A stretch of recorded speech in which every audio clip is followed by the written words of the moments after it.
do everything that we tell everybody else not to do. So we burn things, we blow things up, we fire bullets at it, fragments at it, we handle it roughly, we drop it, we shake it, rattle and roll. Everything that you would want to do in the services, we actually work outside that envelope. There are lots of little islands dotted around the Essex coast, some uninhabited, some like OC Island here, privately owned, others popular holiday destinations. And then there's the strangest of them all, Foulness, the nearest thing on British soil to a police state. 9,000 land acres and 30,000 sea acres owned by the Ministry of Defence. Wonderful spot. I mean, look, here we are in Essex, overpopulated area. This is the last bastion of sanity as far as I'm concerned. Most of you will never set foot on this island, even if you want to. It's flat, it's featureless, and it keeps going bang. Visitors are treated with extreme caution. The people who live here have been heavily vetted and have to sign the Official Secrets Act, and yet none of them will live anywhere else. Enjoy this experience, because you might not get it again. An isolated and, some would say, introverted civilian community of 200 people live behind the ministry's locked gates. Foulness is managed on behalf of the MOD by a private agency called Kinetic. Getting permission to come here with a TV camera would have been impossible without political intervention, and even then it took us 3 months. Really, it's all about safety. I mean, whenever you're using anything, you want it to be safe. I mean, you get in your car, you want your car to be safe. You want your kettle to be safe. Everything you do at home, you want to be safe. Bizarrely, the local MP, Sir Teddy Taylor, who came to our rescue, couldn't even get across the bridge from the mainland himself to see his own constituents, not without a battle. Oh, it was really terrible, because when I first became the MP here, it was 1997, I said I wanted to go on and speak to the people and all the rest of it. They said, I'm terribly sorry, you can't go, you're not allowed to. And I said, but look, I'm entitled to, I'm the MP. And they said, look, if you come to our office here, if you want to see anyone, we'll phone them up. And I said, well, what if they don't have a phone? And they said, well, we'll do our best, but I'm afraid that's the rules. And so I corresponded and was told that, and I've still got the letters.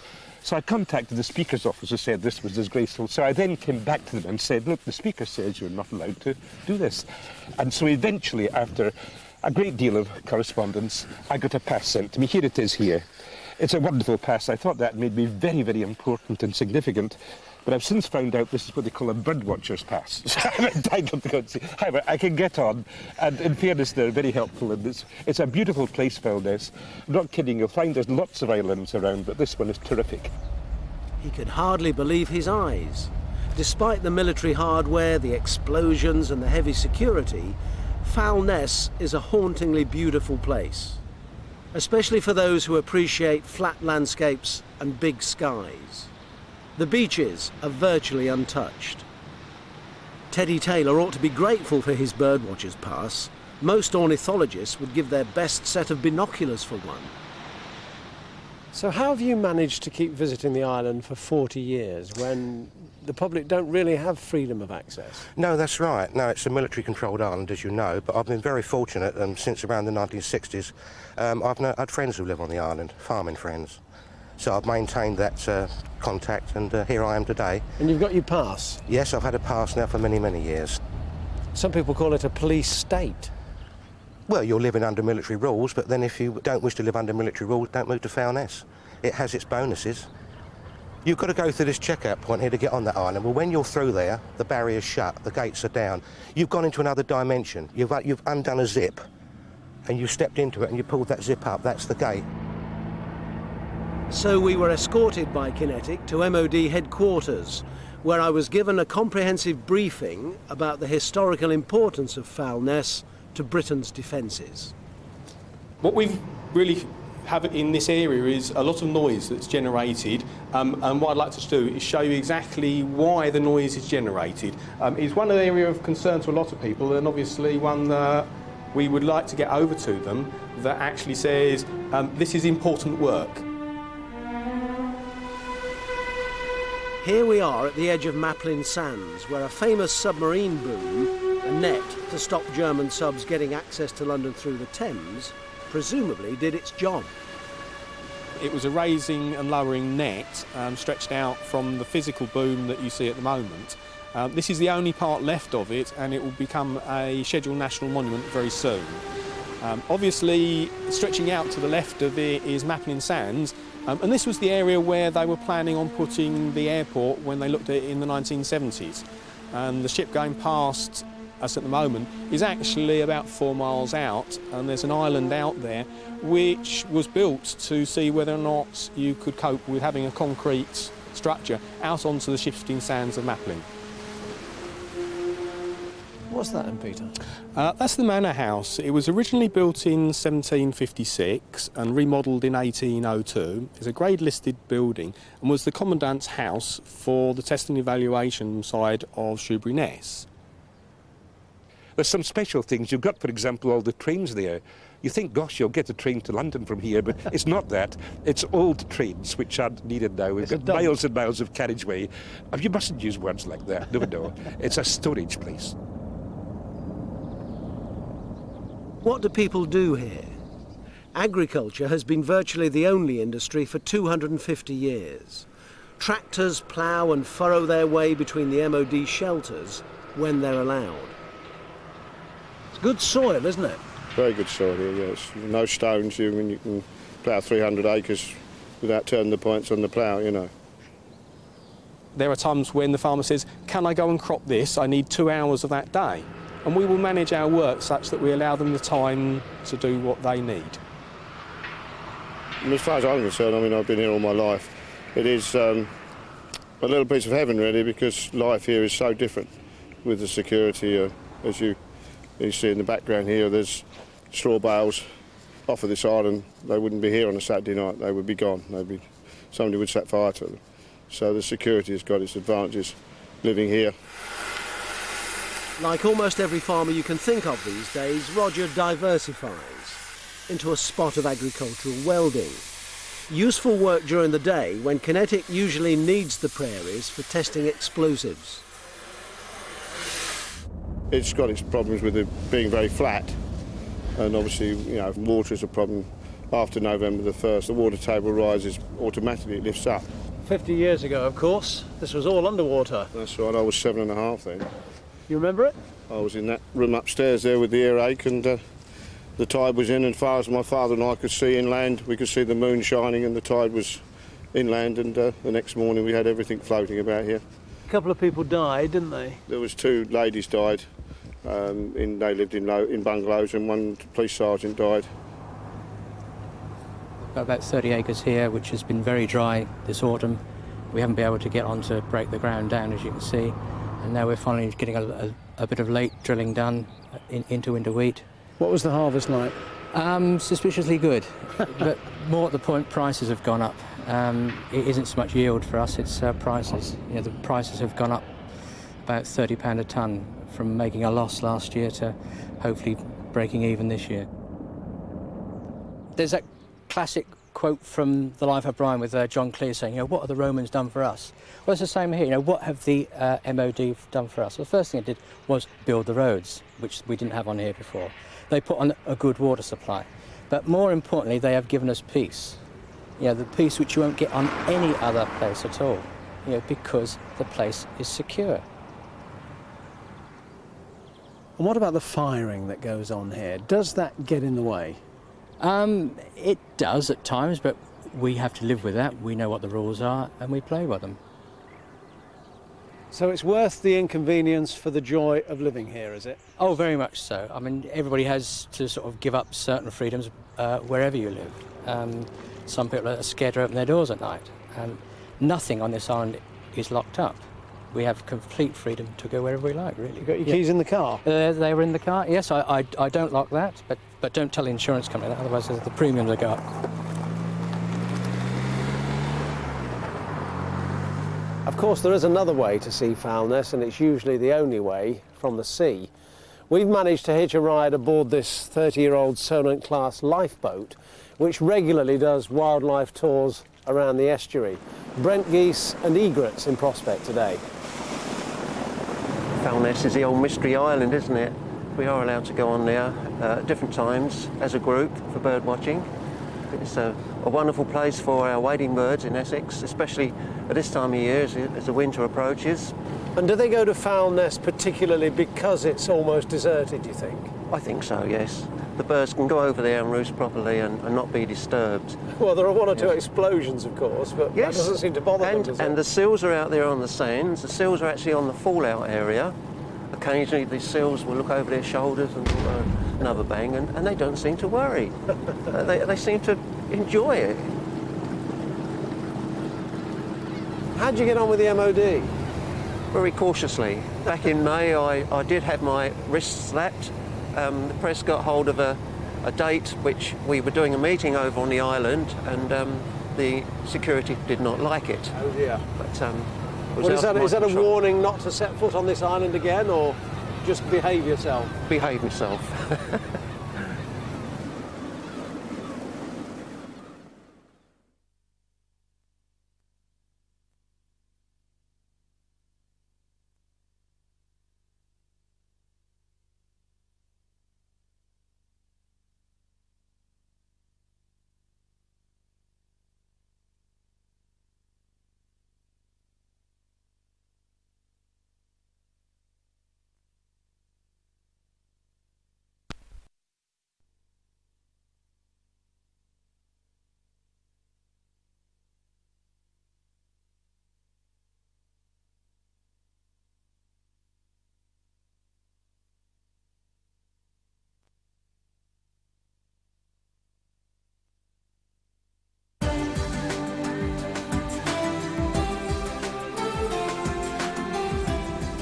Apart from the MP Teddy Taylor and the chap who thinks this is the last bastion of sanity, few people from the mainland have regular access to Foulness Island. Another exception to that rule is the Reverend Bill Fruin, who lives this side of the water at Great Wakering, but ministers to the islanders. So what did you think of Foulness when you first saw it? Oh, my first impression was one of sheer space.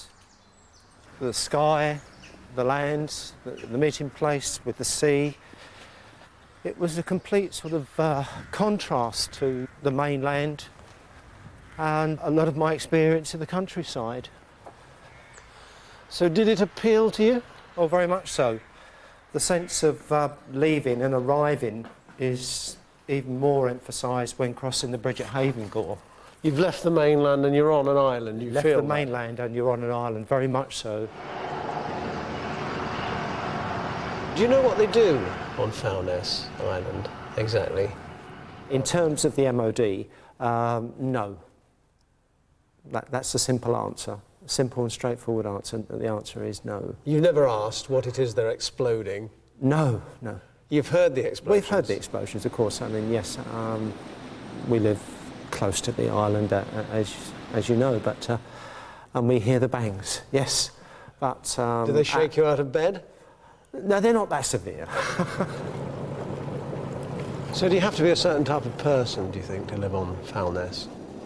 You would certainly have to be a person that would be willing to enjoy the seasons of the year and obviously endure the winter months, which can be quite severe on the island, particularly when you've got an easterly wind blowing down through the North Sea. And you'd feel that a lot more there than you would in Great Wakering, although there's only a short distance between the two. Oh, yes. It's just a shame the general public can't get in here. You can apply for something special. We had a bike riders thing to raise money for charity, and we had a terrible problem. We got it all done, and that was fine, and they rode round on bicycles. And of course, all those who rode round said, this is a great place. If you go along to the pub, for example, you'll find it's lovely, and the people here are terribly nice. And I came to meet the parish council, and it's absolutely delightful. What they're concerned about is making sure that everything stays the way it always has been. The congregation of St Mary's seldom reaches double figures, and so sensitive are they to outsiders that the vicar didn't want us to film a service. As for the parish council meeting, it must be the only one in Britain which is never reported. Journalists aren't welcome. Fabulous area, this. It's got a It real is, yeah. atmosphere of its own, isn't it? Yes, yeah. I mean, I've been coming out here now for 12 years, and I always say, whatever time I come out, whatever day I come out, it's always different. The sea is always different, the mood is different. The light is different, isn't yes, it? yeah. We get some wonderful seascapes here and skyscapes. I just think it's magic. At last, the Brent geese put on a show, albeit at a fair old distance. Wonderful sight, Brent geese, aren't It they? is, yes. Hey, look at that. Farmers don't like them much. They tolerate them. And a solitary egret. Beautiful creatures from the Atlantic coast of France, now establishing themselves in Kent and Essex.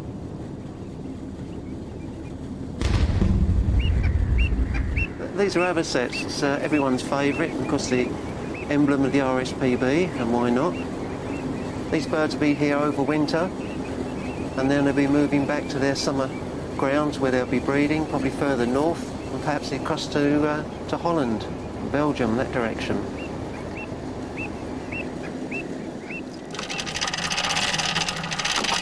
Can you believe there's an old bylaw which allows boatmen to disembark at Foulness? It can take 3 months to get permission to drive onto this forbidden chunk of real estate, but no time at all to row there.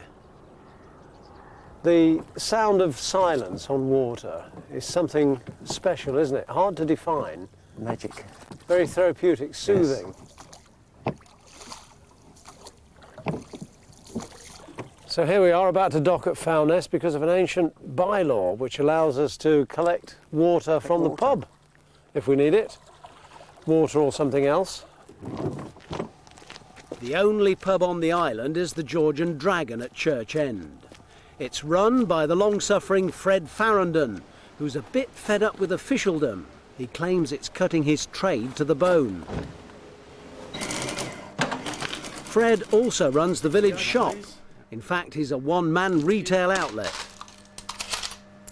The people that were running it decided they'd had enough, so we decided to buy it off them and take it over.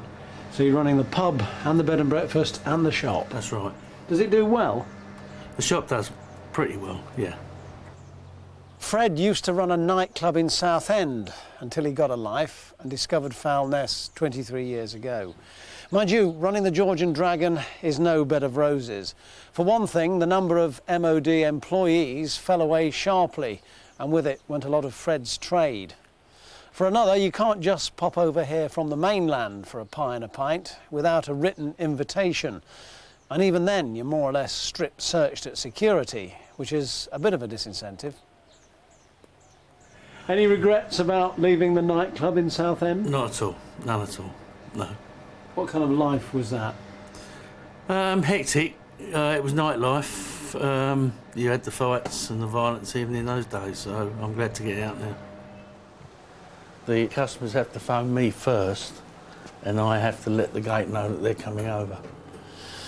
Yes, so you've got to pre-plan it a bit, haven't you? That's Which is not really going to bring people flooding over that bridge, is it? It's not, no, because, you know, it's not as though people are out for the day and they can think, oh, well, let's go over to Foulness. You can't do like that. you could with any other public house. You can't do that here. He even wrote a best-selling book about it, Running a Village Pub Under MOD Rules. It was mentioned to us that if we didn't get on with a particular farmer and his wife and friends, we'd have a hard time. But we got on like a house on fire and gradually became good friends. However, it was hard work trying to win over other locals, as we were the outsiders, and most of them went to the other pub. What made you want to write the book then, Fred? It was just something that I thought of doing, and I just went ahead and did it. It took a few months, but... Bit of a risk? I think so. Yes, it was, yeah. You could have alienated the MOD forevermore. Your turn, by the way. That's right. I suppose you're pretty good at this. Well, used to be. Fred's tried to arrange birdwatching tours to exploit the obvious tourist potential of Foulness, but no joy. Aside from the wildlife in any case, you'd think its Cold War atomic history would be a selling point. No takers there either. At least a group of volunteers have been given permission to turn the island's abandoned schoolroom into a museum. It's open one Sunday a month, but for whose benefit if nobody can get here? When the ministry first acquired Foulness in 1915, they only wanted the coastal strip, but the landowners heard the old cash register going and they said, no, you don't. You either buy the lot or nothing at all. Consequently, the MOD owns every blade of grass on this island, except for the church and the vicarage. Well, we got away with it, Brian. We did. No blue lights, no helicopters. I don't think they were that interested somehow. They reckon anybody who sets foot on that island is noticed somewhere pretty quickly. That's right. And they're yes, on to you, but yes. it might be a day off, I guess. Not that we're trying to cheat the MOD. No, of course not. The way to tell the common seal apart from the grey seal, that we seem to have more regular up here now, is that they've got this sort of dip in the nose and two lovely round eyes, and the nostrils are V-shaped compared with the grey seal, which incidentally is a little larger. It's got what I consider to be ugly eyes, a straight nose, and the nostrils are more like two slots. Before they built the bridge, you either rowed over to the mainland or you travelled along the Broomway, a 5-mile causeway linking Southend and Foulness. A lot of people lost their lives here by underestimating the tide, and a coach and 4 horses went down at one time. Either side of us, quicksand, absolutely lethal. What's the story behind these then, Peter? Well, a lot of what you see here is ordnance that have been fired on the range over many years, some of them over 100 years old, and rather than just rely on disposing of them, we've actually been using them as sea defences. And this is here to enable us to protect both the headway onto the land and also to try and improve the environment in the local area. Ah, there's method in your madness then. Oh, very much so. Every piece of metal here has a purpose. It's like a TV reality show. Let's see how long people can live here before they run out of patience. And yet there's a waiting list for MOD homes on Foulness because it's so community orientated and virtually crime-free. Has a definite appeal, doesn't it? Whether by accident or design, Foulness has been a unique social experiment for 90 years. I love it.